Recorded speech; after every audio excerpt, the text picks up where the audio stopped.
notícias do Metamorfose Radical, do projeto Metamorfose Radical. Na verdade é a 14ª edição, é isso, né, Luiz? E José, Israel, né, o Gustavo, só em fevereiro de 2021. Se tudo correr bem, se o Dória realmente vacinar todo mundo, diz que a promessa é de 60 milhões de doses, né, para vacinar ao menos o estado de São Paulo até dezembro, né, da vacina chinesa.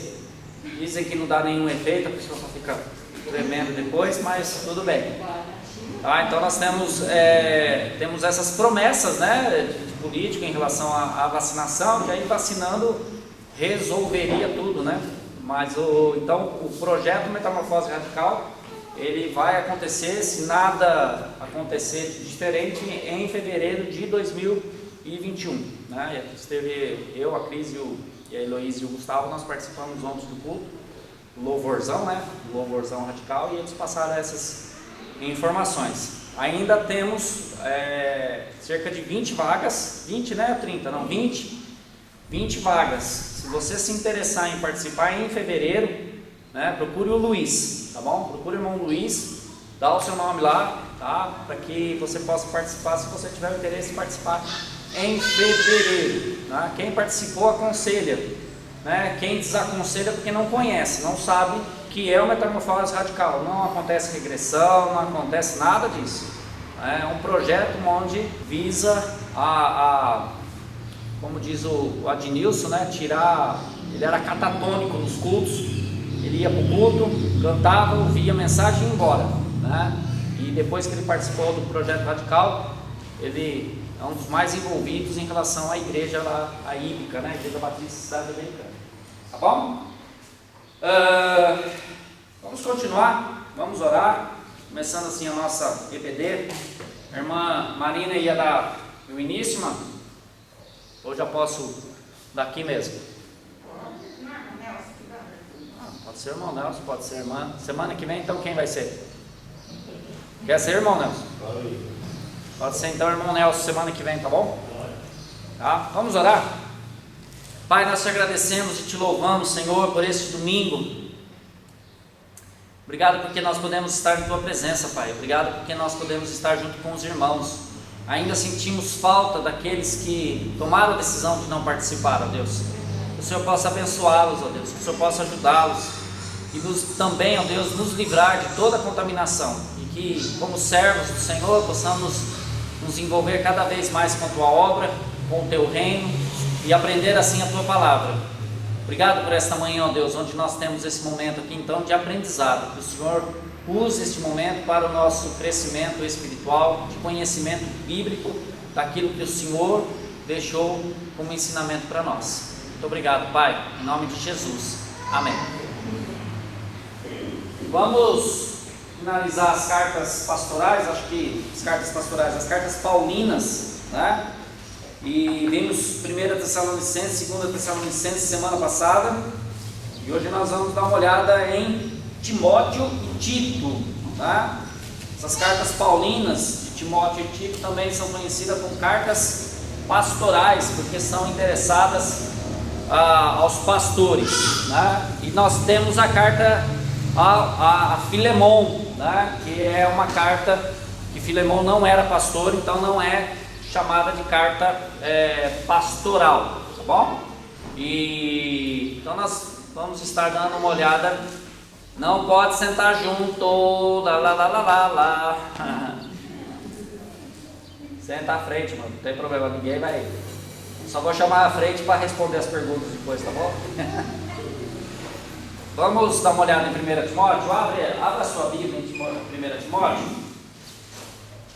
E quando a gente lê os primeiros versículos, a gente começa a entender o porquê, né, de Paulo ter escrito essa carta. Qual foi o objetivo do apóstolo em escrever isso a Timóteo? Olha só, Paulo, apóstolo de Cristo Jesus, segundo a ordem de Deus, nosso Salvador, e de Cristo Jesus, nossa esperança, a Timóteo, meu verdadeiro filho na fé, graça, misericórdia e paz da parte de Deus Pai e de Cristo Jesus, nosso Senhor. Então, A carta é endereçada para Timóteo. Timóteo era nativo de Listra, né? Filho de pai grego e de mãe judia. Foi criado na fé judaica e familiarizara-se com as escrituras desde a mais tenra idade, tá? Então ele aprendeu as escrituras por ter sido criado pela mãe judia, o pai era grego, né? E assim ele então conheceu as escrituras. E aqui no início, no versículo 2, a Timóteo, meu verdadeiro filho na fé, isso significa o quê? A conversão de Timóteo, né, foi por causa da evangelização do apóstolo Paulo. Conforme te pedi, quando partia para a Macedônia, permanece em Éfeso para advertir-lhes alguns de que não ensinem outra doutrina, nem se ocupem com fábulas ou genealogias intermináveis, pois produzem discussões em vez de favorecer o propósito de Deus, que tem como fundamento a fé. Esta orientação tem como objetivo o amor que procede de um coração puro, de uma boa consciência e de uma fé sem hipocrisia. Alguns se desviaram dessas coisas e se entregaram a discussões sem propósito algum, querendo ser mestres da lei, embora não entendam nem o que dizem, nem o que afirmam com tanta confiança. Sabemos, porém, que a lei é boa, desde que usada de forma legítima, reconhecendo que não é feita para o justo, mas para transgressores e insubordinados, incrédulos e pecadores, ímpios e profanos, para os que matam pai e mãe, e para homicidas, devassos, homossexuais, exploradores de homens, mentirosos, e os que proferem falsos juramentos, e para todo o que é contrário à sã doutrina, a qual está em harmonia com o que me foi confiado, a saber, o Evangelho da glória do Deus bendito. Quando nós olhamos as primeiras afirmações de Paulo, você percebe o quê? Qual é o objetivo da carta? Como Timóteo deveria doutrinar a igreja. Por que deveria doutrinar a igreja? Eu sempre digo, sabe qual que é o perigo da igreja? Sabe qual que é o perigo contra a igreja? São raras exceções que os perigos vêm de fora. Normalmente os perigos que afetam a igreja e que destroem a igreja surgem da onde? De dentro da própria igreja. E um dos grandes detalhes, um dos grandes perigos que a igreja enfrenta, né, quando nós falamos de inimigos, é justamente na questão doutrinária, tá? É na questão doutrinária, porque vários erros teológicos ou vários erros doutrinários, eles adentram a igreja e eles adentram proferidos por pessoas, eles não adentram sozinhos, eles não adentram a igreja por meio de Satanás, por meio de demônios, eles adentram por meio de pessoas, e que normalmente essas pessoas que vão fazer besteira em relação à doutrina, eles são falsos mestres, né? Gente que se desviou da verdade, gente que saiu fora da doutrina, daquilo que é simples do evangelho, e passa então a criar coisas e vira um negócio, uma bola de neve, uma coisa vai puxando a outra, né? Por exemplo, tem um camarada muito inteligente aí, né, idolatrado por muitos, que ele disse, por exemplo, quando Jesus disse para a mulher samaritana que rios de vida fluiriam dela, ele não estava falando em relação à água, mas ele estava falando em relação à questão do esperma. E esse mesmo camarada, ele diz que não dá para ser fundamentalista, não dá para ficar numa teologia objetiva, né? Onde diz assim, isso é isso e ponto, acabou, ponto final. Não dá, porque muitas vezes Paulo também não era objetivo.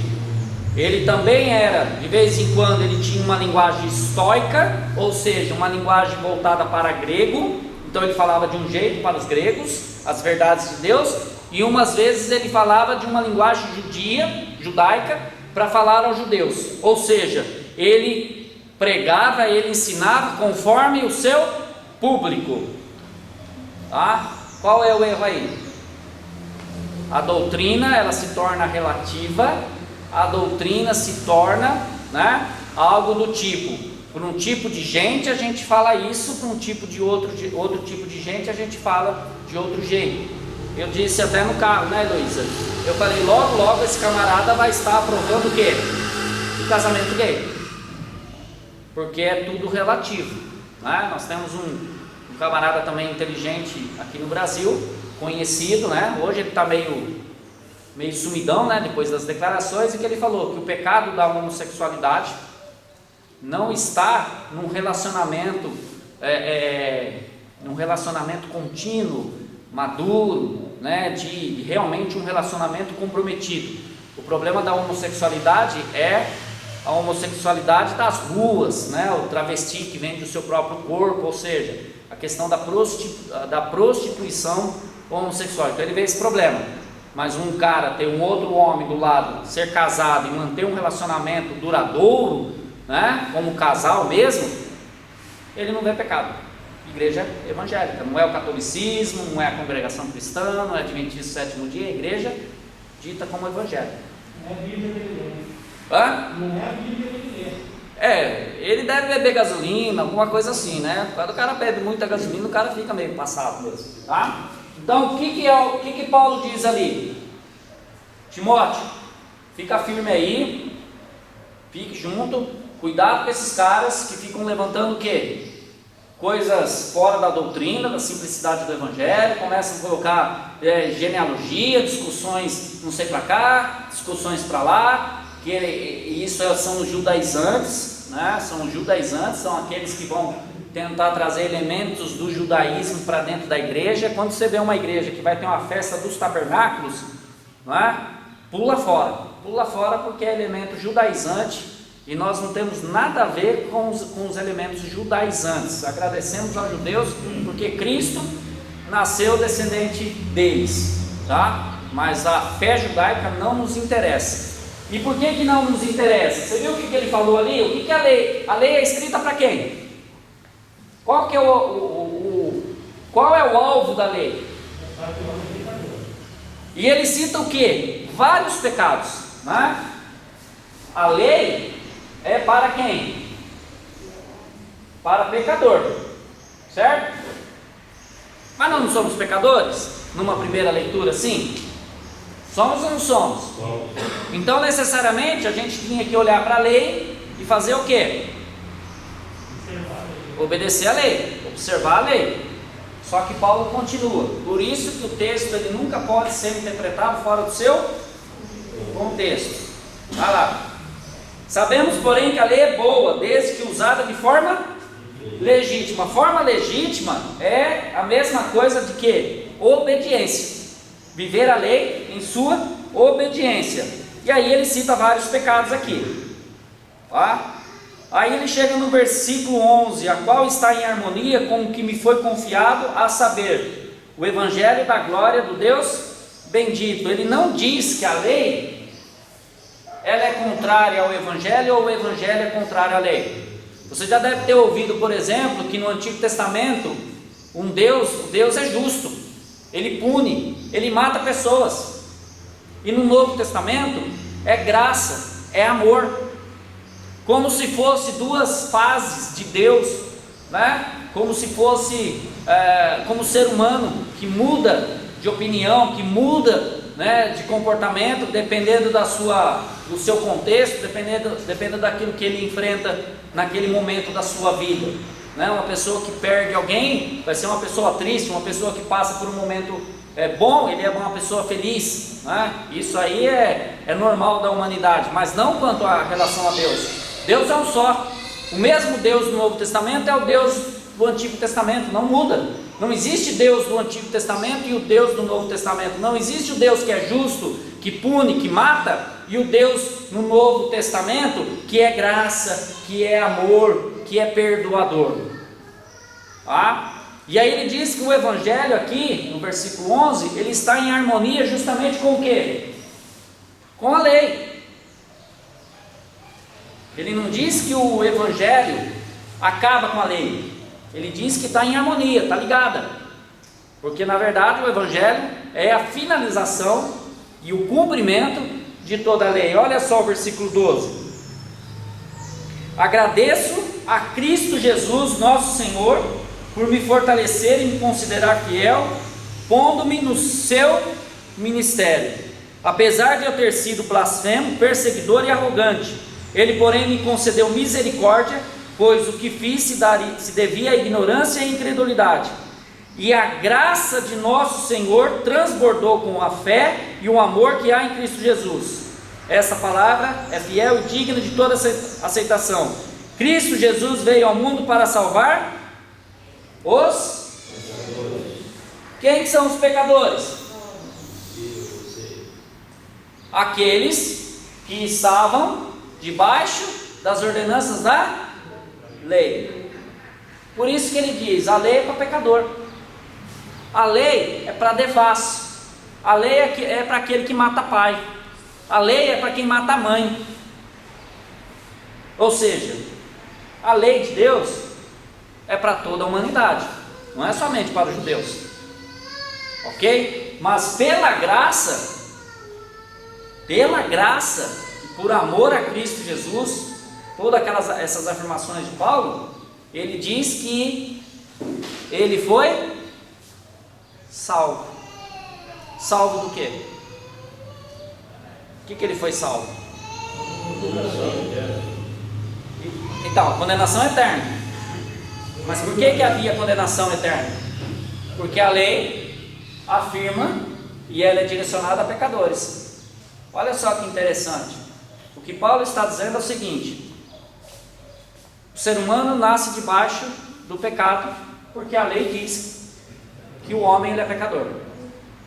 Tá? Não é a graça de Deus que afirma que o homem é pecador, é a lei de Deus que afirma que o homem é pecador, certo? E a lei bate de frente com o peão. Por quê? Por que a lei bate com o ser humano? Por que é complicada a lei? Porque a lei ela é ruim? Paulo diz, não, a lei é boa. A lei é justa e ela está em harmonia com o Evangelho. O problema da lei, quem que é? É aquele que vai ter que observá-la, que é o homem. Então todo homem que vive para cumprir a lei, ele nunca alcançará o que a lei tem como objetivo, que é torná-lo o quê? Apto a um relacionamento com Deus ou a eternidade. E aí então ele diz que a lei, que era para isso, para direcionar a esses homens, ele diz, eu também era, fiz na minha ignorância, fiz na minha incredulidade. E é engraçado, porque ele crê em Deus. Crer em Deus não resolve absolutamente nada. Por isso que quando nós evangelizamos, nós não temos que fazer com que as pessoas acreditem em Deus, que Deus existe. Deus existe se ela acreditar, se ela não acreditar, Deus existe e ponto, acabou. O que ela precisa conhecer é o que? O Evangelho. É o Evangelho. E o Evangelho diz o que? Que o cabra é pecador, porque a lei diz isso, e a solução de Deus para o homem é a graça mostrada, demonstrada, praticada ali na cruz. Então Paulo diz, Cristo me salvou, eu que era pecador, e ele diz que ele é o principal, porque isso é uma das características da graça. Quando você pega um peão que acha que o outro é mais pecador que ele não entendeu o que é o Evangelho. Se você acha que o Fernandinho Beiramar é mais pecador do que você não entendeu o Evangelho. Se você acha que o Lula é mais pecador do que você não entendeu o Evangelho. Se você acha que o casal Nardoni é mais pecador do que você não entendeu o Evangelho. Porque a nossa base de pecado não é nos pecados dos outros. A nossa base de pecado é na santidade de Deus. Guarde sempre isso.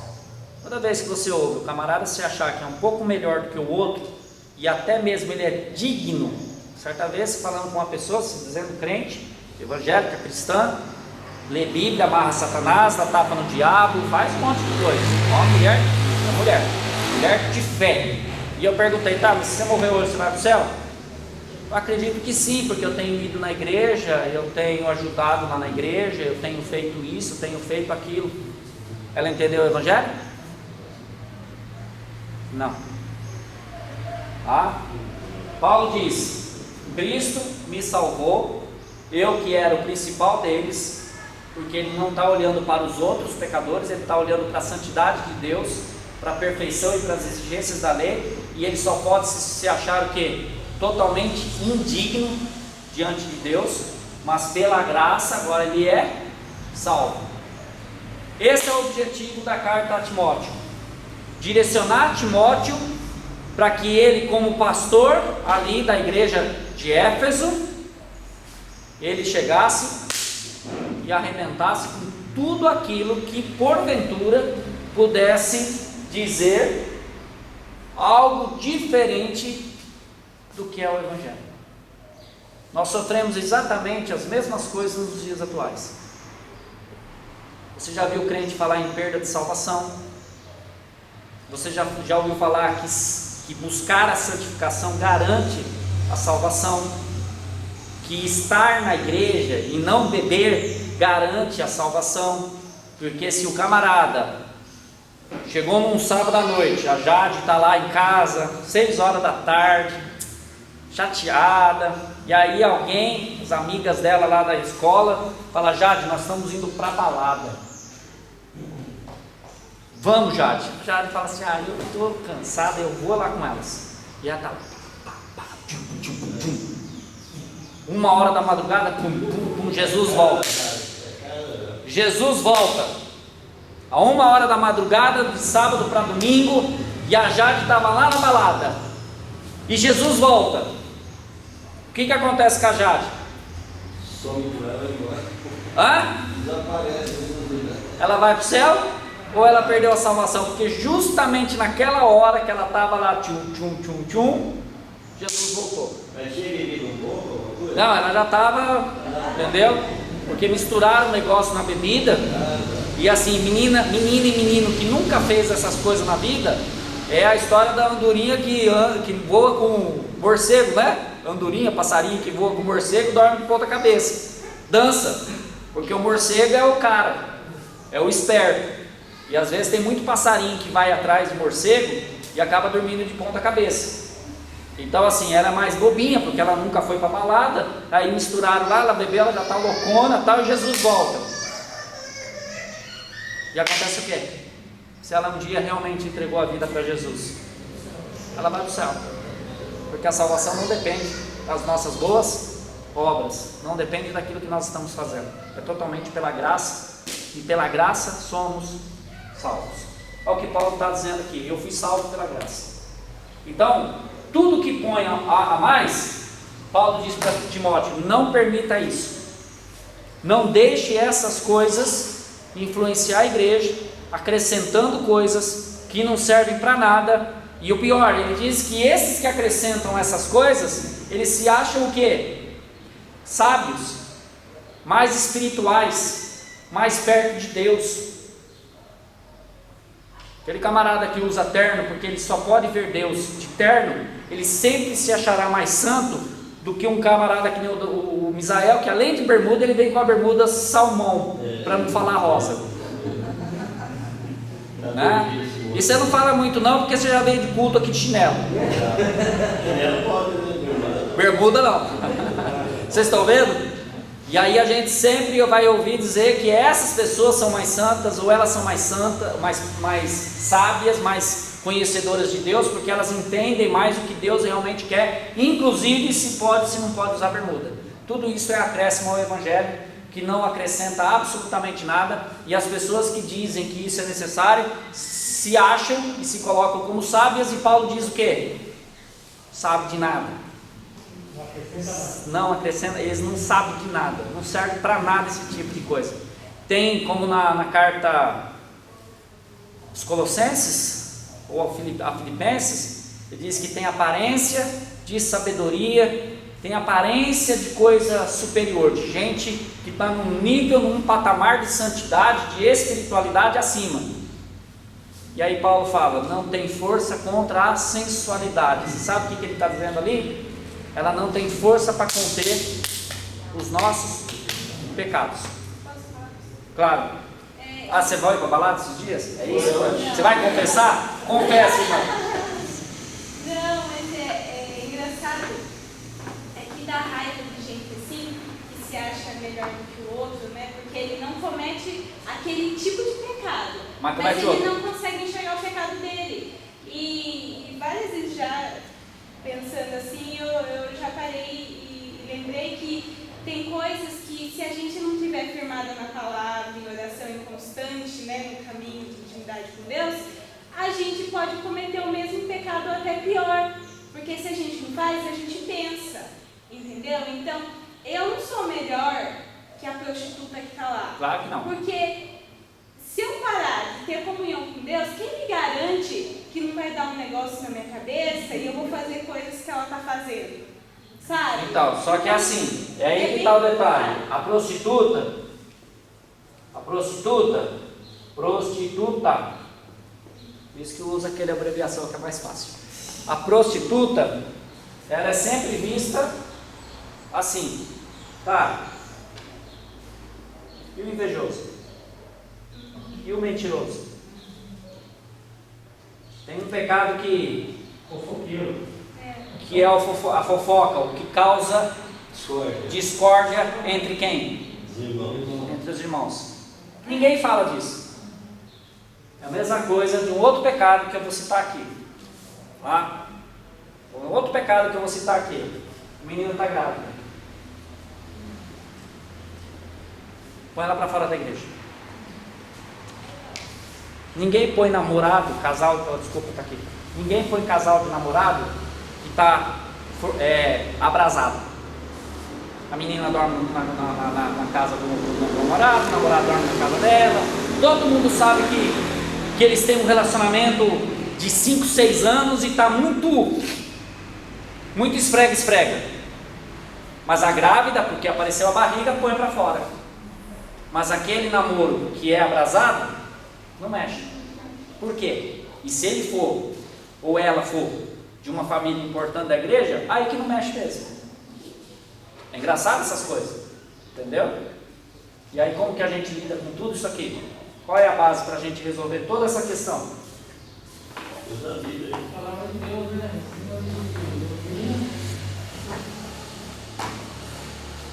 Ok. E como que nós devemos agir com essas pessoas, segundo o que a palavra de Deus diz? Primeiro elemento, que é o elemento chave. Amor. O amor não significa assim, que peninha. Isso não é amor. O amor é disciplinar, corrigir, exortar, ensinar, acolher, abraçar, dizer, olha, tudo bem, nós estamos juntos. Nós vamos ajudar você a passar por essas circunstâncias. E ao invés de colocar a menina grávida, ou a prostituta, ou o homossexual que de repente está na igreja, colocar para fora, porque tem que expulsar essas pessoas do nosso meio. E a gente não expulsa os invejosos, os mentirosos, os caluniadores, aqueles que causam discórdia entre os irmãos. A gente não expulsa, porque nossos olhos são pecados menos graves ou menos aparentes. Calma que, de repente, calma. Sem contar que se a gente, que é conhecedor da palavra, pegar tudo isso e pôr diante de Deus, para ele não tem diferença. Não tem diferença. Claro que quando acontece o pecado, claro que quando acontece o negócio, todos nós somos passíveis de disciplina. Todos nós. Ninguém está falando aqui que não há disciplina. Sim. O amor, ele é disciplinador. Se você não disciplina o seu filho, não significa que você ama o seu filho. Quem ama educa. Quem ama educa, né? Quem ama educa, né? A famosa frase, né? O slogan. Ou seja, a disciplina, ela faz parte também de um aspecto do amor. Deus, por que Deus nos disciplina? Porque Ele nos ama. Tá aí a base. E se nós estamos sem disciplina, nós somos o quê? Não somos filhos, somos bastardos. É interessante essa afirmação. E todo o nosso relacionamento, tanto com Deus como as pessoas, ele é baseado nesse amor. O problema é que o amor hoje ele é interpretado com um negócio maluco, né? O amor de Deus por nós matou o próprio filho. O amor de Deus por nós fez com que o filho carregasse todos os nossos pecados. O amor de Deus por nós fez com que o filho fosse crucificado, né? Então assim, o amor, ele não é simplesmente amor acolhedor, aquele que aceita tudo pode. Não, o amor disciplina, o amor corrige. Então tudo é baseado no amor.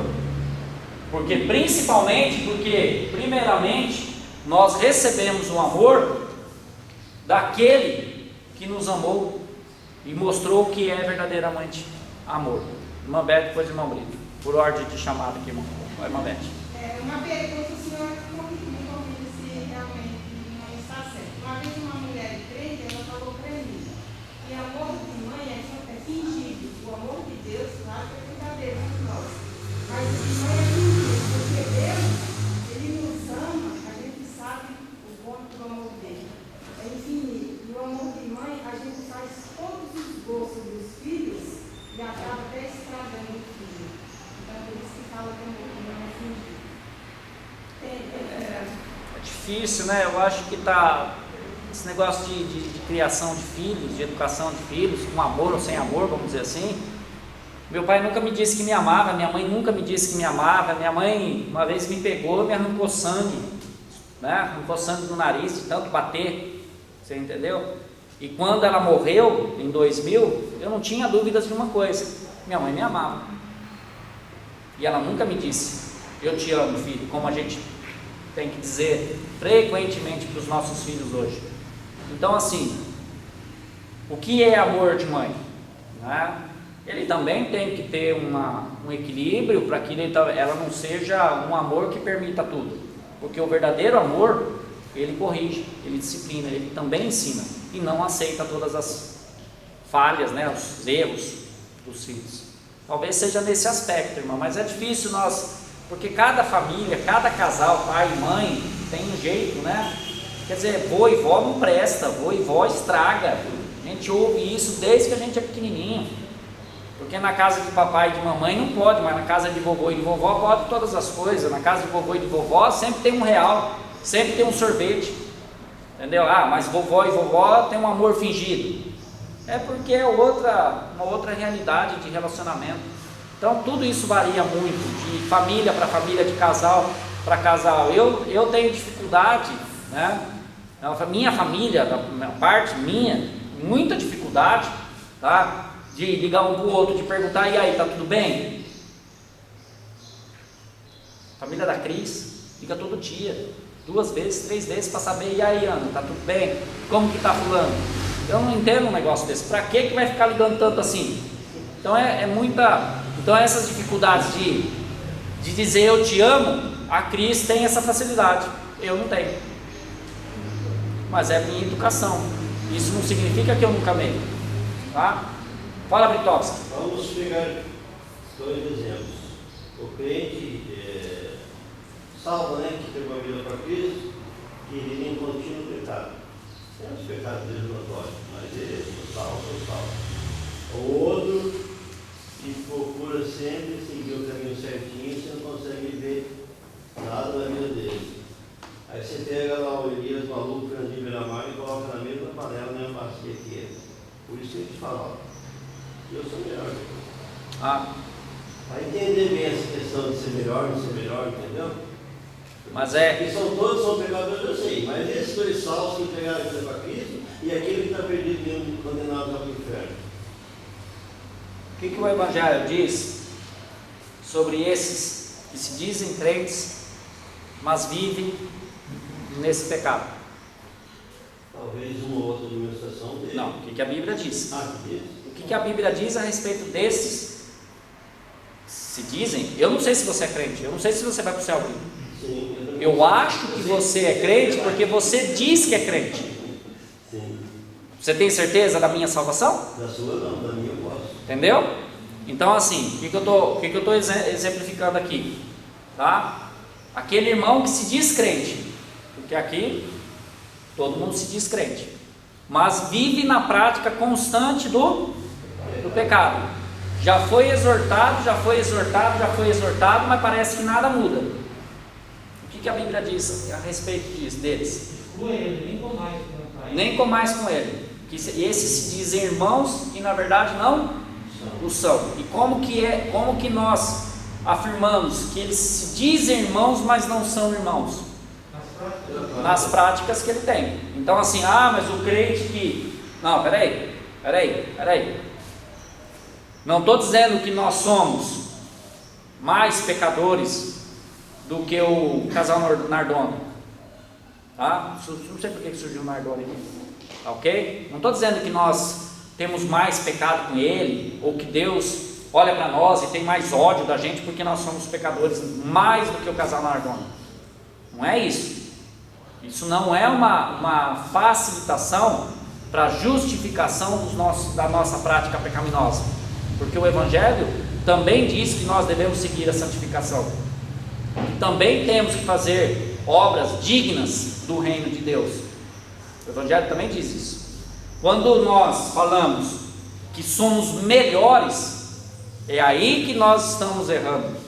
Porque muitas vezes quando nós falamos que somos melhores, nós estamos se auto-justificando em relação, baseado no que os outros fazem. Mas desde quando que a nossa vida ou santidade, seja lá o que for, a nossa vida espiritual é baseada no que a sociedade vive? A lei, ela não é baseada no que a sociedade ou cultura, mas ela é baseada naquilo que Deus deixou. E a mesma coisa, a nossa santidade, ela não está baseada no que a sociedade está vivendo, porque nós somos melhores. Quem é corrupto aqui? Quem matou uma pessoa aqui? Que eu saiba, ninguém. Então, aparentemente, diante da sociedade, você é um bom homem, você é uma boa mulher, você como dizia o grande poeta Renato Russo, né? Ter carro do ano, TV a cores, pagar imposto, ter pistolão. Pistolão é ter condições de entrar em qualquer lugar, ser conhecido, ter pistolão e tal. Cidadão modelo cristão, modelo cidadão, ele diz assim, o padrão exigido pela sociedade.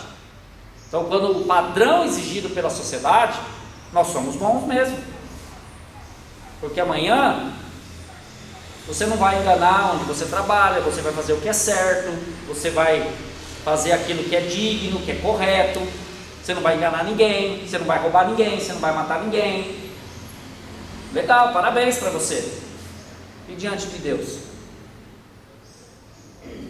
quando você olha para a santidade de Deus, como que você se sente? Qual é a sua realidade diante de Deus? A minha realidade, eu posso dizer por mim, é que se faltar 0,0001% da graça sobre a minha vida, eu estou totalmente enrolado, porque se olhares para dentro de mim, nada de bom encontrarás, nada encontrarás de bom, porque eu não tenho nada de bom para oferecer para Deus. Ontem a Cris contou uma história, não contou? Contou ou não contou? Vocês assistiram? Eu já estava questionando ela. Dá o seu melhor para Deus. Que melhor? Que melhor? Porque Deus quer o seu melhor, e o seu melhor é a sua vida? Onde que está na Bíblia isso? Onde que está na Bíblia que nós demos, tem gente que ainda está dando o melhor dele, e tem gente que já deu o melhor para Deus, que é a nossa vida. Onde que está isso na Bíblia? Eu queria encontrar isso na Bíblia. Claro que está usando uma linguagem infantil, está ensinando crianças, usando uma história lá do índio, aquela coisa toda. Mas onde está na Bíblia isso? Que você tem que dar a sua vida, porque o que você tem de melhor é a sua vida. Vocês entenderam? Deus quer alguma coisa de você, Ele não quer nem a tua vida. Ele não precisa da tua vida.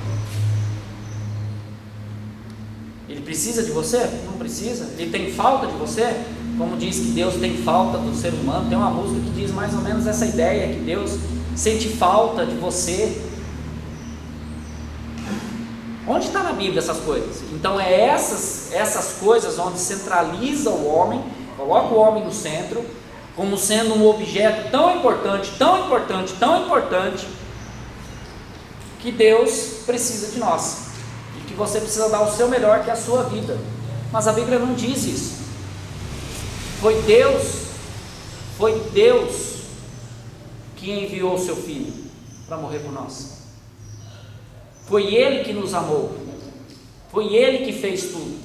A nossa participação, praticamente é nula, porque nós não temos nada para oferecer para Deus. Então por isso que eu digo, por isso que eu falo, eu sou pior do que o casal Nardoni. Na sociedade, eu sou muito melhor. Eu pago os meus impostos. Eu ando a 80 km, se a placa estiver andando a 80 km. Eu paro no sinal vermelho, desde que não seja depois da meia-noite, né, Luiz? Ok? Eu faço tudo que é certo.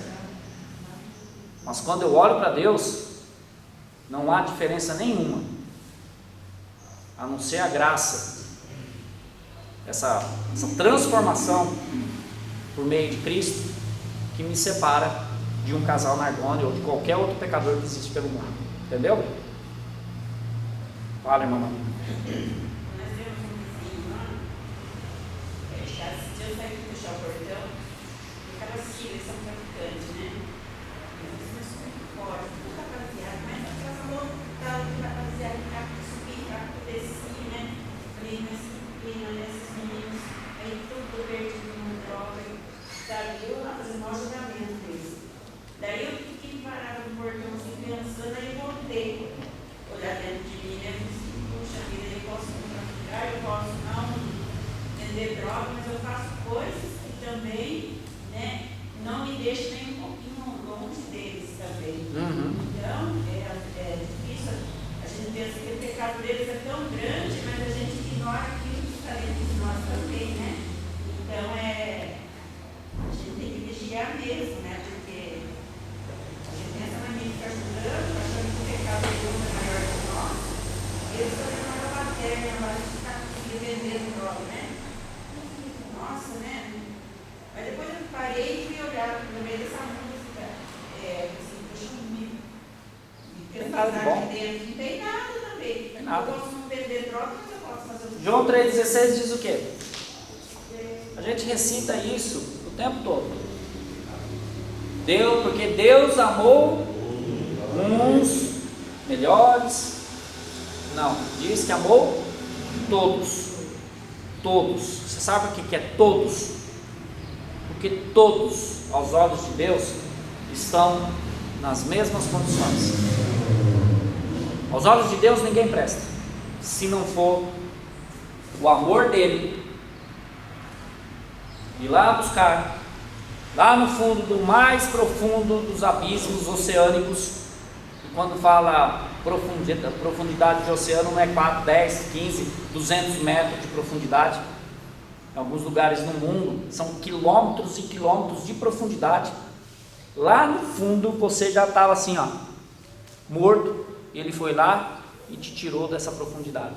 Você nunca sairia dessa profundidade, jamais. Você nunca chegaria a um estado de condição de começar a tentar nadar. Você já está morto.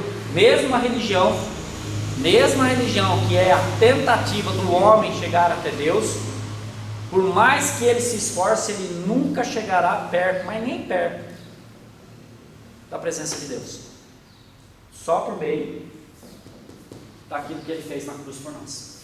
Então, quem que é diferente? Quem é melhor? O traficante é pior? Por que ele é pior? Você é melhor do que ele porque você não vende droga? Você é melhor porque você não bebe? Você é melhor porque você tem um trabalho digno e o cara fica vagabundeando o dia inteiro? Você se acha melhor?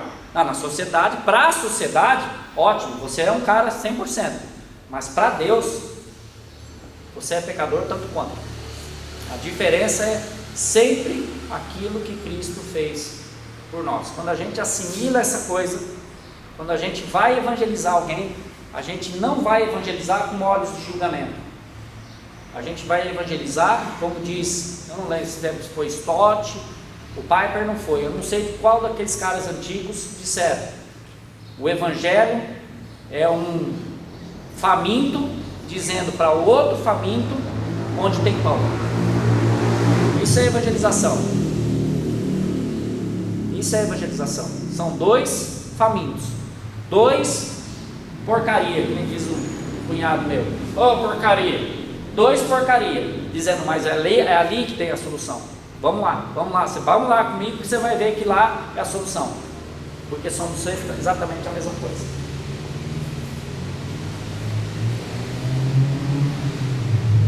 Se nós não entendemos isso, nós começamos a olhar para as pessoas, nós começamos a olhar para a sociedade, nós começamos a agir como o cristianismo institucional vive há muito tempo, numa base de julgamento em relação aos pecadores, dizendo que são melhores, numa condição de superioridade, de condenação, de fechamento de portas, ao invés do evangelho, quando ele é pregado e vivenciado, é o que? Muitas vezes nós somos exatamente como o filho mais velho. Esse filho, ele pegou tudo, gastou tudo, e não era nem tudo, era 25% de toda a herança do pai, ele pegou 25%, certo? Porque é assim que era o filho mais novo, só o primogênito tinha a ter 3/4, né? Divide em 4, 3/4 era do primogênito, a quarta parte que ficaria dos mais novos. Então era 75% era do mais velho, mas está reclamando porque o filho mais novo pegou e falou: fez tudo isso e agora você faz uma festa? Muitas vezes nós agimos exatamente como o filho mais velho. Esse? E o pai disse, ele estava perdido e foi achado. Por que você não pode se alegrar com isso?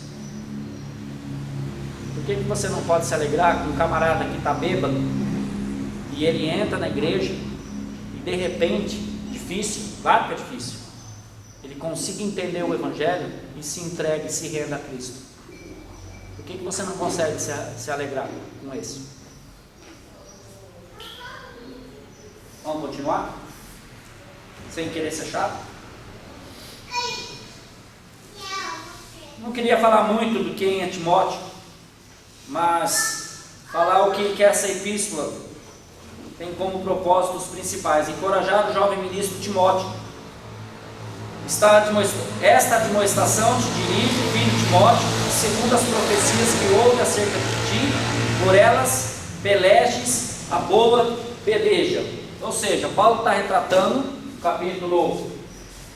capítulo 1, versículo 18, que Timóteo deveria ficar firme, trocando a linguagem que Paulo está usando com a linguagem que nós mais usamos nos dias atuais. O que Paulo está dizendo? Timóteo, fique firme, peleje conforme o chamado que você recebeu do Senhor.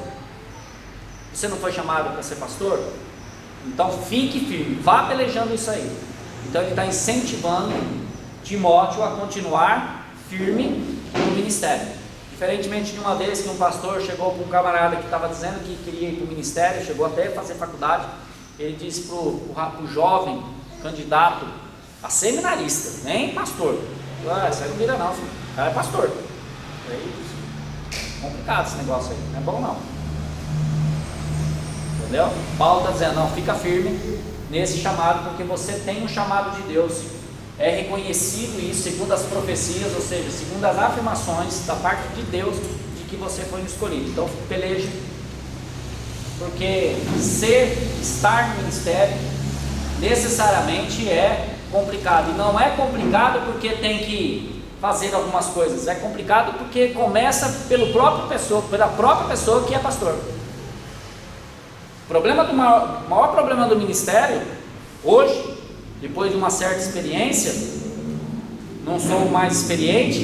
Você sabe qual que é o problema do meu ministério? Você sabe qual que é o maior problema do meu ministério? Eu mesmo. É eu mesmo. Eu olho para Deus e digo para Deus, sem ter essa coragem toda, como eu estou dizendo para você, tá? Eu não sou besta. Eu não sei porque que o senhor me colocou nesse negócio, não. O senhor até é doido. Tu é maluco. A mesma coisa de colocar o Lula para tomar conta da parte financeira de um setor de uma secretaria. A mesma coisa de colocar um estuprador para tomar conta do lar das mulheres, um pedófilo para cuidar do lar de crianças. É a mesma coisa. Loucura um negócio desse. O maior problema do ministério pastoral é o próprio pastor. O próprio pastor.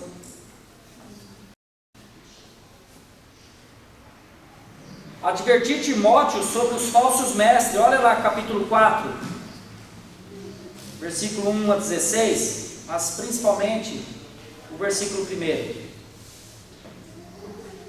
Irmãos, isso é sério, irmãos, isso é sério. O Espírito afirma expressamente que nos últimos tempos alguns se desviarão da fé e darão ouvidos a quê? A espíritos enganadores e a doutrina de demônios. Vamos dar uma lida aí. Sob a influência da hipocrisia de homens mentirosos que têm a consciência insensível, eles proíbem o casamento e ordenam a abstinência de alimentos que Deus criou para serem recebidos com ações de graças pelos que são fiéis e conhecem bem a verdade. Olha lá o que eu disse. Paulo está dizendo simplesmente o seguinte: vai surgir nos últimos tempos, segundo a própria inspiração espiritual, segundo a própria ação do Espírito Santo que habita, Paulo escrevendo, e não eu, porque eu não sou apóstolo, por isso que eu não escrevo, o que eu escrevo não é Bíblia, por isso que o que Paulo escreveu faz parte do cânon, ou da Bíblia, tá? E aí ele diz que vai surgir falsos mestres, influenciados por espíritos enganadores, tal coisa e tal. E aí é interessante o que ele cita. Ele cita o quê? Proibiu o quê? Casamento. E a abstinência do quê? De alimentos. Você já ouviu gente fazer isso com você? Dizer que isso pode comer, isso não pode comer? Quem come chouriço aqui? Levanta a mão. Esses mineiros comem de tudo. Mineiro, se pegar sapo, eles cortam um pedacinho e faz. Mineiro é um negócio maluco. Ô gente para comer. É assim, mineiro faz muita comida. Mas quem não come? Quem não come chouriço aqui? Por que a irmã não come? Por que você não come? Você acha feio? Por que a irmã não come? Porque eu acho que para mim não serve. Pronto. Se você falar assim, não, porque Deus condena isso, isso tira a minha santidade, isso atrapalha o meu relacionamento com Deus, isso aqui que é ensino que destoa do Evangelho. Agora, a irmã Beth vai na minha casa e eu vou servir chouriço. Ela vai falar assim, eu não vou comer. E aí eu vou começar a cortar. Eu nunca comi aquilo, irmão. Não sei nem que gosto tem aquele negócio. E aí começa a cortar aquele chouriço para lá e para cá. E a irmã vai fazendo o quê? O que a irmã está fazendo lá? E isso na linguagem bíblica é o quê? Está se escandalizando. Como você pode comer um negócio desse? Quem está pecando aí? Você, o dono do chouriço. Por amor à irmã Beth, por amor à irmã Beth ou por amor ao irmão, eu deixo de fazer aquilo que o escandaliza. Aí é pecado. Quando você faz, não tem problema não, e a pessoa está toda com a orelha em pé, você está pecando, irmão. Você não pode fazer isso. Você está escandalizando, você está complicando a vida daquela pessoa, e isso está errado. Aí seja qualquer outra coisa. Eu não sei como que alguém consegue comer pé de frango. No Rio de Janeiro eles pintam as unhas. No Rio de Janeiro eles pintam as unhas do pé de frango. Os mais antigos, eles pegam o pé de frango e pintam. Para comer. Coisa de carioca. Por isso que eles falam biscoito, não falam bolacha, minha gente. Eles falam biscoito, não, porque é biscoito. Tá? Coisa de carioca. Eu olho aquele negócio, eu acho aquele negócio que não tem carne, não tem nada, aquele pé onde pisou no cocô quando a galinha estava viva, sabe aquela coisa? Entendeu? Não me escandaliza, eu não como. Tem colágeno. Eu sou moço, tenho só 56 anos, nunca vi chouriço na minha vida, assim, pra poder... Eu também não. Nunca vi. Mas bem de frango, fui mulher que até repetiu o prato. Olha lá. Olha lá. Pode pegar de novo? Pode, que não é difícil esse negócio lá. Então, eu sei como que é isso. Então, irmãos, oi. Só um comentário. Eu não como, mas se eu criticar quem come, eles estão pecando. Oi? Eu não como o chouriço, nunca tenho nojo. Eu já comi, eu provei uma vez. Nunca tenho nojo de ter bom. É que nem o sarapatel. Aham. Não é pecado comer, mas eu não gosto, não como. Sim. Mas se eu criticar quem come, não pode estar não ficar comendo isso. Aí eu estou pecando, não estou criticando ele. Sim. Paulo diz em Romanos, que ele diz assim: o que come, não menospreze o que não come, e o que não come, não julgue o que come. O que Paulo está dizendo lá? Quem julga é sempre o que não come, e o que come, vai de ser besta, você é bobo, rapaz, tem que comer sim. Oxi, isso é besta, larga de ser bobo, come isso aí, ó. Ele está menosprezando aquele que não come. Ambos estão o quê? Pecando. Eu não gosto de caranguejo, nem siri, essas coisas. Lá na minha mãe, minhas irmãs Amarrado. gostam.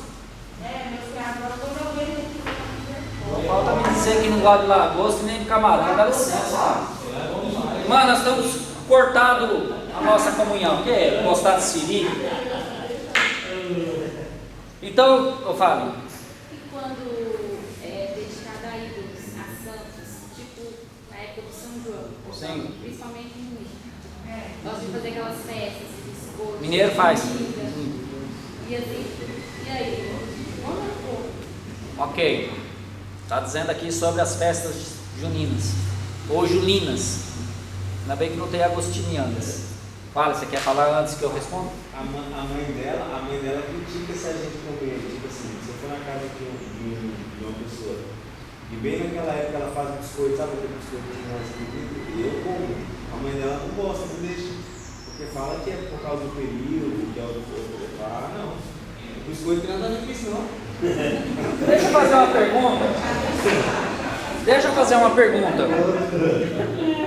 uma pergunta. Santo Antônio existe? Não. Aparecido existe? Não.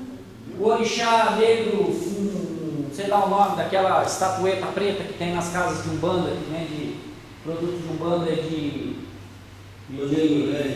Candomblé? Existe aquele negro preto, aquele negro velho lá? Não. Hã? Existe ou não existe? Não? São demônios, né? Que dão nome, mas a gente sabe que são demônios, ou não? Se existe uma pessoa, você não imagina, mas que não existe, não existe. Tá. O que a Bíblia diz em relação aos ídolos? Que os ídolos nada são. Certo? Entra a questão novamente do escândalo. Tá? Paulo diz: comer tudo que se vende no açougue, no mercado. tá? Porque você sabe que mesmo que o cara pegou aquela carne e consagrou ao orixá, não sei das quantas, o orixá, o ídolo, não existe. Você vai lá, joga na churrasqueira e queima aquele trem. É a mesma coisa que os doces de festa junina. Só que se eu ficar sabendo que Viviane foi na casa de tia e comeu aquele biscoito que foi consagrado, eu vou o quê? Me escandalizar. Quem que pecou? Quem que pecou? Quem escandalizou o outro. Então, por causa da consciência daquele que é fraco na fé, ele não consegue comprar aquela carne do açougueiro que é o macumbeiro, um bandista, sei lá o que. Você não consegue comprar aquela carne, você não consegue comer aquela carne, tá? E o outro vai lá e compra e te chama, é do açougue do Zezinho. E você sabe que a pessoa vai se escandalizar? Quem pecou? Você. Entendeu? Por isso que Paulo diz que nós precisamos ter controle sobre a nossa vida, que é o chamado de domínio próprio. Domínio próprio, muitas vezes nós relacionamos o domínio próprio àquele negócio que acontece no trânsito, o cara te fecha e você, seu mané. Tá vendo? Falta domínio próprio. Domínio próprio não só está nesse aspecto. Domínio próprio está em você não vou comer. Porque você se domina, porque você vai escandalizar o outro. Simples. O evangelho ele foca muito mais no outro do que em nós mesmos. A objetividade ou a prática do evangelho.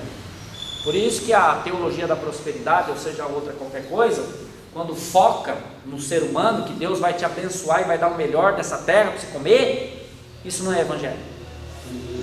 O evangelho é o outro. E se você escandaliza o outro, você está pecando. É pecado comer lá o doce da paçoquinha da festa junina? Não. Mas se você sabe que vai escandalizar o teu irmão, você não faz o quê? Você sabe por que se nós um dia fizermos a festa, como que é, Marcelo? Festa da fogueira, eu nunca vou colocar bandeirinha aqui, barraquinha, música gospel, olha a cobra não, olha o diabo, tá amarrado. Sabe por quê? Você sabe por quê? Porque nós vamos ligar de uma festa tida como pagã, e nós vamos fazer coisas que é oriunda do catolicismo português, tá? E da junção de crenças cristãs com as tradições nordestinas, que é nada mais e nada menos do que isso, ok? Para quê?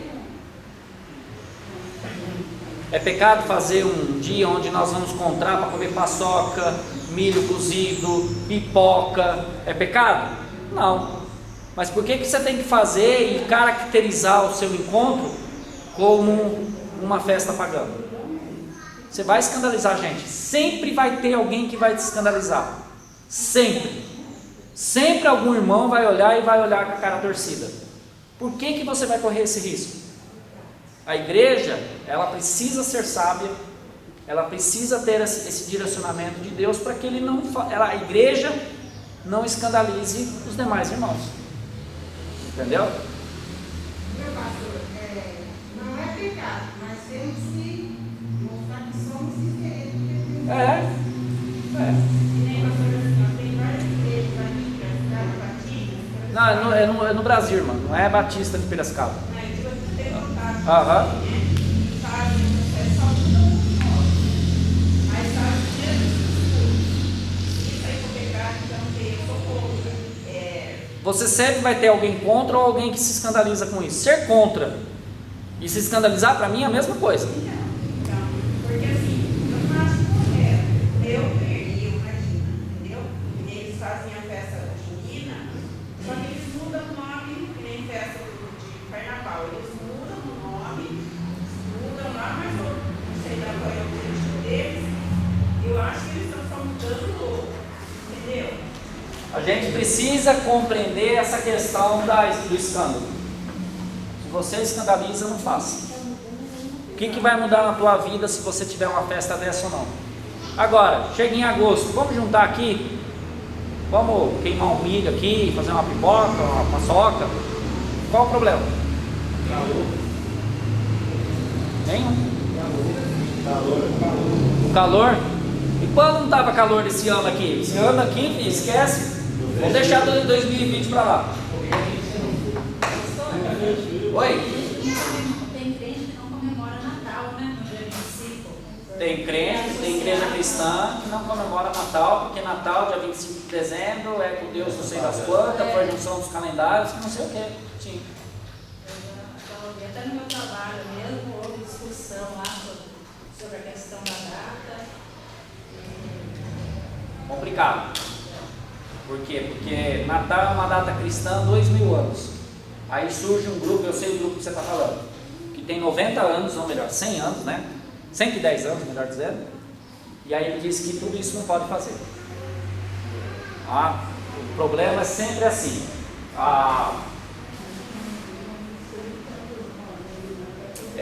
O problema foi criado para se lembrar o nascimento de Cristo. E conforme foi o tempo passando, foi se tornando uma grande festa, um grande evento comercial. Ok? Não estou discordando disso. O comércio faz com que você tenha que comprar nessa data. Porque o objetivo do comércio é ter as datas especiais para você comprar. Tá? Mas a festa em si, ou a data em si, eu não vejo problema nenhum. Agora, eles dizem que não pode nem comemorar isso, porque isso aí é pecado. Sim, a data tomou um outro rumo. Um rumo que muitas vezes nós somos levados também a seguir o rumo. Nós ficamos desesperados, tem que ir no shopping, precisa comprar presente, preciso comprar isso. A pessoa está sem dinheiro, mas ela precisa comprar os presentes para todo mundo, porque ela tem que dar presente. E no ano novo tem que vestir branco. No ano novo tem que pôr a roupa para debaixo, de acordo com a cor, porque vai ter amor, pular 7 ondinhas. Tem crente que faz isso. Tem crente que não come galinha no ano novo, ou peru, porque diz que cisca para trás.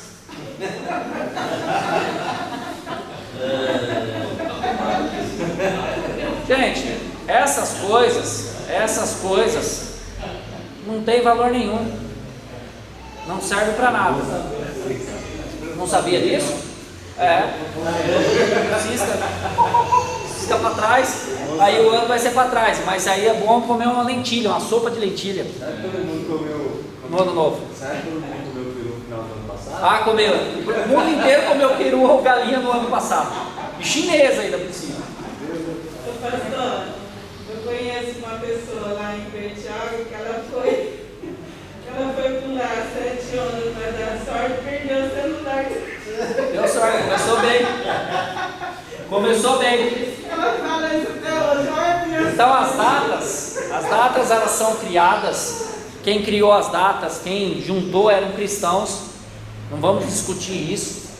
Mesmo sendo lá o Gregório, mesmo sendo um Papa, tá? Mesmo tendo. Gente, quando ele criou o calendário não tinha protestante, não tinha igreja batista, não tinha nada. Quando foi criado o calendário gregoriano. Tá? Aí você pega a data, qual é o objetivo? Tá? Se desviou ao longo dos anos, dos séculos. Aí surge um grupo com 110 anos e diz: tudo isso é errado, tudo isso é errado. É um pouco estranho, né? Você chegar a querer mudar uma coisa que é praticada há mais de 2000, porque você surgiu há 100 anos atrás e você se acha. É a mesma coisa que o teu filho de 19 anos querer ensinar alguma coisa para você que tem 48. Vai te catar, rapaz, vai crescer, vai comer feijão primeiro. Você não sabe de nada da vida. Porque os nossos filhos querem ensinar a gente. Querem ou não querem, Deus? Eles acham que são experientes. Larga a mão, pai, você nasceu ontem, você está saindo da fralda agora. Danielzinho aí, ó, tá cada vez pior. Você saiu da fralda, agora você já quer dizer o que é vida? Justin Bieber, há um tempo atrás, agora parece que é crente. Escreveu uma biografia, tinha 20 e poucos anos, não, escreveu uma biografia. Que biografia que um cara com 20 e poucos anos tem? O que ele sabe da vida com 20 anos de idade? Eu com 48 não sei nada ainda da vida. Por isso que o Japão é um país sábio, porque ele vai ouvir quem? Os jovens? Não, vai ouvir os experimentados, os que já viveram a vida, sabem como que é a escola. Então assim, como que um grupo surge há 100 anos e diz, não, isso não pode, porque é tudo pecado? Entendeu, irmão? Então assim, isso causa uma discussão mesmo, à toa. Qual é o problema se você colocar uma árvore de Natal dentro da sua casa? Só se o crente for na sua casa. Eu troquei de carro, vocês, alguns irmãos já viram, eu troquei de carro. Você vai lá no capô atrás, tem um resquício do adesivo da Maria, do terço, não sai. Eu vou ter que orar, ter que pôr as mãos, Deus, repreenda tudo isso, porque... Não? Você entendeu?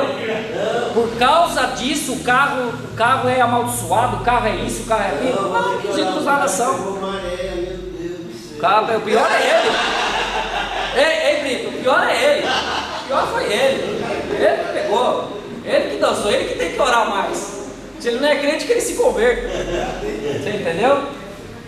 Esses falsos ensinos, esses desvios doutrinários, muitas vezes eles não são apenas tipo Cristo, Jesus não é o Cristo, Jesus não é homem, tá? Não foi homem ou não é homem.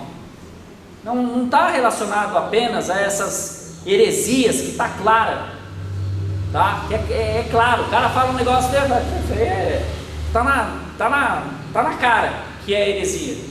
Mas muitas vezes a doutrina errada ou os ensinos errados surgem com esse tipo de coisa. Não pode isso, não pode aquilo, não coma isso, não coma aquilo.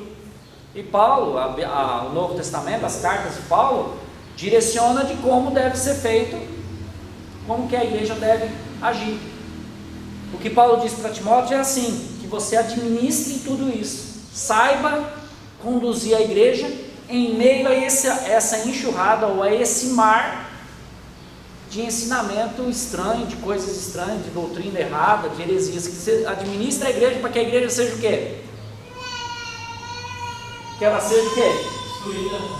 Não, fiel. Fiel a quê?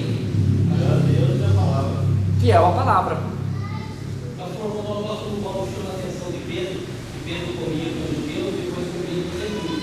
Ele não chamou a atenção por causa do que ele comia, mas sim por causa do que ele fazia. Por causa do que ele fazia. Quando ele estava com os judeus, ele comia só as coisas que os judeus comiam. Quando ele estava com os gentios, ele se afastava das coisas judaicas e comia que nem gentil. Isso. Pedro estava errando?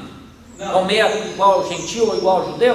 Não. Paulo rapou a cabeça, ele fez voto quando ele volta para Jerusalém, no final da terceira viagem missionária. Pode olhar lá, em Atos 19, 20. Paulo faz voto, ele raspa a cabeça. Isso é uma tradição o quê? Judaica. Está errado? Não. Ele não fazia hipócrita, né? Ele era um medo. O problema de Pedro é que era a hipocrisia. Entendeu? É a mesma coisa que aqui, você aqui com a gente. Tudo santo. Olha que bonito. Que beleza. Aí vocês vão embora. Esse pastor é doido, é maluco. Pastor maluco, rapaz. O que é isso? Cada coisa que falou. Entendeu? Você aparentar uma coisa quando você está na frente de gente e aparentar outra coisa quando você está na frente de outra gente. O pastor Moacir contou um negócio interessante ontem para nós. A Heloísa estava junto lá.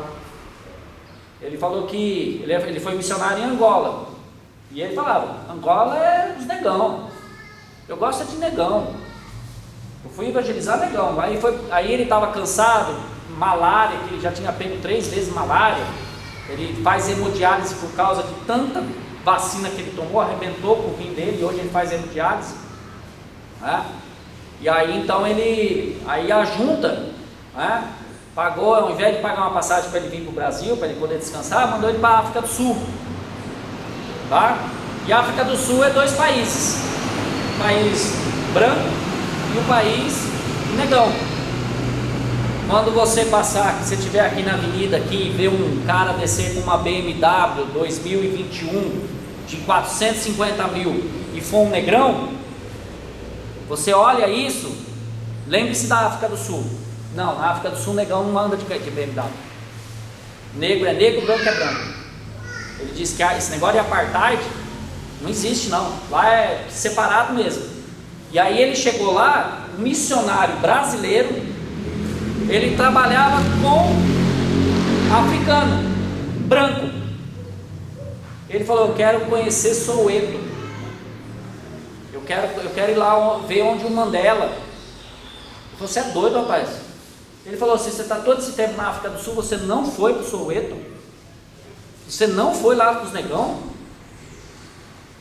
Aí até o dia que ele pegou o missionário jogando videogame, tá? Ele falou: tem missionário e tem missionário. O cara vai para a África do Sul para evangelizar branco. Isso, negão, deixa pro inferno. Você entendeu? Então isso só está mostrando o quê?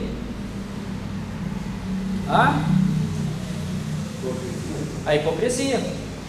A igreja aqui no Brasil, de repente, está sustentando o cara, e o cara está lá dizendo que ele está evangelizando os africanos da África do Sul, e na verdade eles estão evangelizando, entre aspas, europeus, descendentes de europeus. Tá? Então é essa coisa que a gente tem que tomar cuidado. Fulano diz que e aí na outra, quando ele não está perto de você, ele vive de outro jeito. É o que Paulo condena e rebate Pedro. Tudo isso, irmãos, a gente tentar finalizar um ensinamento prático daquilo que Paulo disse em suas cartas. Além de ele focar naquilo que Cristo fez, e naquilo que Cristo fez foca no que é o homem. Cristo só faz o que faz por causa do homem. Cristo morre na cruz por causa do nosso pecado. Ele não precisava morrer na cruz, ele não tinha pecado. Então quando Paulo foca na pessoa de Cristo, quando Paulo foca, ele está focando naquilo que Cristo fez, naquilo que você é, naquilo que nós somos. E a outra parte é como a igreja funciona e como a igreja age de acordo com essas circunstâncias. Esse ensinamento, Paulo não diz: culto verdadeiro a Deus é aquele que levanta a mão e chora. Culto verdadeiro, Paulo não diz que é aquele que todo mundo canta com terno, e só pode ser hino tradicional do cantor cristão escrito com CH. Ok? Paulo não diz nada disso. Por que Paulo não diz nada disso? Porque logicamente que a igreja de 2020 ela é totalmente diferente da igreja do primeiro século. A igreja de 2020 é diferente da igreja dos anos 2000, dos anos 90, dos anos 80, misericórdia. Quando você vai para 70, se você pegasse, se tivesse túnel do tempo e a gente conseguisse trazer o culto dos anos 60, por exemplo, para que a gente pudesse ver como que os irmãos dos anos 60 cultuavam a Deus, você fala: você está louco, rapaz, que coisa louca isso aí. A irmã tem quantos anos de crente? Quantos anos de crente? A igreja mudou nesses longos anos? E qual que está certo? Claro que ela vai falar que é da época lá. Como eu digo, que é o melhor rock produzido na história da música, anos 70, filho. Não vem com esse negócio de anos 90 não, que isso aí não tem música boa não. Bom é anos 70. Aí você pega a molecada de hoje, eles falam: isso aí é coisa do lá do passado, isso não presta. Mas o que você percebe é que a igreja ela vai se modificando conforme o seu tempo, a sua época, conforme a sua cultura. Isso Paulo nunca disse que não poderia mudar. Mas a prática, relacionamento, doutrina, isso não pode mudar. Se você quiser levantar a mão e chorar, Deus, eu te amo. Amém. Se você quiser ser aquele crente mais sério, entre aspas, amém.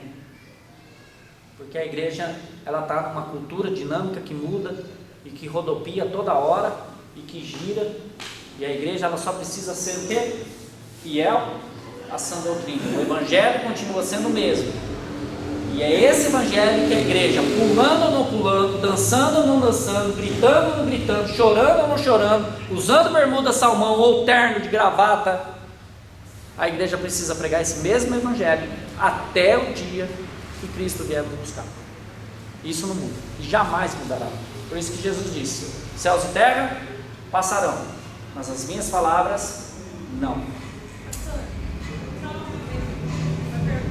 Só que a gente tem que também tomar cuidado para que essas coisas assim, externas, essas mudanças, né, que está acontecendo no mundo, constantemente, não atrapalhem também, não influenciem você em relação à palavra, né? Ficar na Sim. palavra, tem que tomar cuidado.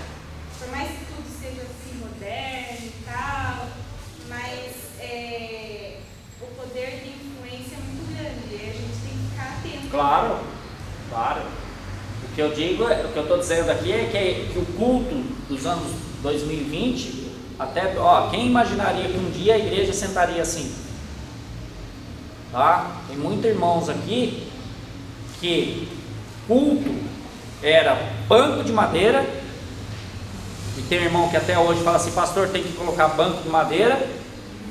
Tá bom, hein? Tá lá, Nossa. banco de madeira e uma mesa de madeira, e as mesas das igrejas lá do passado, que estava escrito o que? Estampado ali na lateral da mesa: em memória de mim.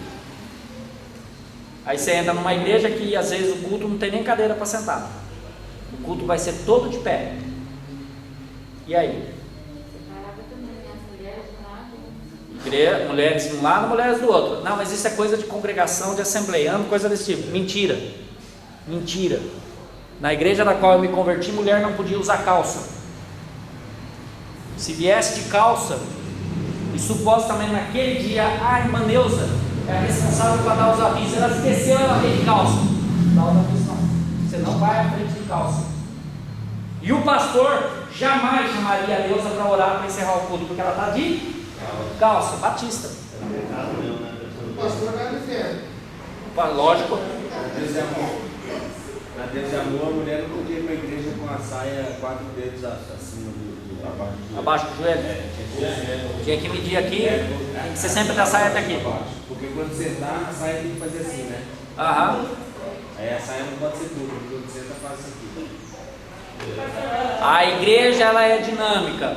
Se você escandaliza, eu não tenho nenhum problema do Israel usar bermuda salmão, tá? Eu acho bonita. Mas se ele sabe que escandaliza, o que ele faz? Ele vê que continua ali, não, eu vou provar para a irmã Neuza que a irmã Neuza está errada. Você está errado, entendeu? Você vem para não escandalizar. Fala, irmã Beto. Irmã Marina. Sim.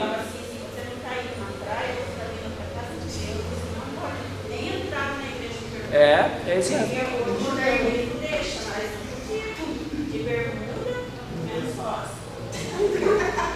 Mas é verdade, pastor. O pastor não deixava entrar de bermuda na igreja e nem de chinelo. Sim. Porque pastor, você não está indo na praia. Você tinha o tal de vice-moderador que ficava na porta da igreja, até eu dando uma olhada, se tivesse alguma coisa, mandava voltar para casa. Isso, graças a Deus, mudou. Por quê? Porque o culto de hoje, a igreja de hoje, ela é diferente da igreja dos anos 80. O problema não está na diferença da forma de cultuar. O problema está na forma de como se pratica a doutrina. E aí que está o problema. Esse é o grande problema. Então o modernismo, a gente usa data show. Quando eu me converti, a gente usava reto projetor. Tem gente que quando se converteu não tinha bateria na igreja. Era Tomás. Olha lá. dois, um atrás e outro na frente. A iluminação era bem pertinho, era a base da querosene. Nossa, irmão. Para você ver, a igreja vai mudando. O pastor que levava para Tomás para um culto público, dia de segunda-feira tinha um culto em ar livre, na casa dos irmãos, culto evangelista. Dia de sexta-feira também. Eu era criança, o pastor levava o Tomás, ligado já. Para clarear. Eu ia junto com ele, para iluminar, e a rua não tem iluminação. Então a gente ia uma cidade. A gente ia, as crianças gostavam de ir na frente porque a sombra, ele dava sombra, né? Eles gostavam de olhar a sombra. A igreja ao longo dos séculos ela foi mudando. O que não pode mudar é a doutrina. Meu problema não é quando eu vejo algum crente pulando na hora do culto. Meu problema não está aí. Meu problema está quando ele afirma coisas que é contrário àquilo que a palavra de Deus diz. Vamos encerrar que nós estamos passando do tempo. Já os jovens já estão querendo ir embora, chamando os pais. Vamos nos colocar de pé e vamos orar? Quem gostaria de orar para encerrarmos a nossa escola bíblica dominical? Irmão Nelson, por favor, então. Senhor nosso Deus, nosso Pai, nós damos graças ao Pai por teu Filho Jesus que morreu na cruz para nos salvar. Agradecemos, em nome de Deus, pela tua palavra, Senhor. Agradecemos porque dela nós aprendemos. Pedimos ao Pai que o Senhor nos ajude a aplicarmos para nossas vidas, Senhor, porque nós sabemos que sem Cristo nada somos, ó Pai. Verdade. Obrigado, Senhor, porque até que o Senhor tem nos ajudado, o Senhor tem nos segurado, Senhor. Obrigado, Senhor, por tudo que o Senhor tem feito, ó Pai. Como diz a tua palavra, Senhor, a respeito de Timóteo, ó Pai, examinar os espíritos, ó Pai. Ajuda também, ó Pai, com sabedoria o nosso pastor, ó Pai, para que ele sempre esteja dentro da doutrina da tua palavra. Amém. Para que possamos ser fiel, ó Pai. Em nome de teu Filho Jesus, que nós pedimos e nós agradecemos. Amém. Amém.